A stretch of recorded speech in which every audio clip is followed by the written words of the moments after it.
अस्सलामुअलैकुम दोस्तों, मेरा नाम है हसन अली और आप देख रहे हैं हसन टीवी। दोस्तों, अगर आप मेरे चैनल पर नए हैं तो सबसे पहले चैनल को सब्सक्राइब कर लें ताकि मज़ीद आने वाली वीडियो आप सबसे पहले देख सकें। दोस्तों, आज हम उन जानवरों के बारे में बात करने जा रहे हैं जो अपने बच्चों को मारकर खा जाते हैं। तो दोस्तों, शुरू करते हैं अपनी वीडियो।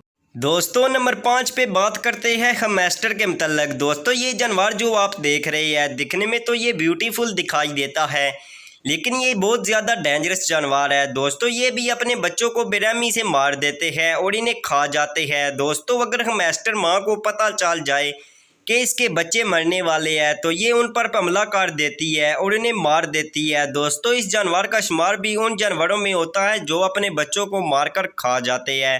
दोस्तों, नंबर 4 पे बात करते हैं चिंपैंजी के मतलब। दोस्तों, इसके बारे में तो आप सब जानते ही होंगे। ये एक इंतहाई खतरनाक जानवर है। इसकी शक्ल कुछ इंसानों की तरह नजर आती है और ये अपने बच्चों को मारकर खा लेता है। दोस्तों, बहुत सारे साइंसदानों की सर्च के मुताबिक पता चला है कि पैदा होने के बाद ये अपने बच्चों को खा जाते हैं और ये इंतहाई दरिंदगी से अपने बच्चों को खाते हैं। दोस्तों, नंबर 3 पे बात करते हैं रैबिट के मतलब। दोस्तों, रैबिट को तो आप सब जानते होंगे। ये एक ब्यूटीफुल जानवर है और खाम में से कुछ लोगों ने इसे शौक से पाला भी होगा।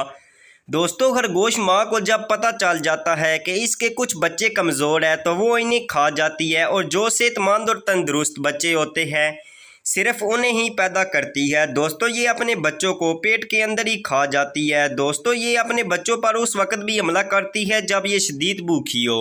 दोस्तों, नंबर 2 पे बात करते हैं सैंड टाइगर शार्क के मतलब। दोस्तों, ये एक इंतहाई खतरनाक मछली है और ये मछली अपने पैदा किए गए बच्चों में से जो बच्चे कमज़ोर होते हैं उन्हें खा जाती है। ये कुछ बच्चों को तो पेट के अंदर ही खा जाती है। दोस्तों, इस मछली का वही बच्चा बड़ा होता है जिसे ये मारती नहीं है और यही वजह है कि दुनिया में इस मछली की तादाद बहुत कम है। दोस्तों, ये मछली अपने बच्चों को खा जाती है। दोस्तों, नंबर 1 पे बात करते हैं टाइगर सैलामेंडर के मतलब। दोस्तों, ये जानवर सांप की तरह नजर आता है।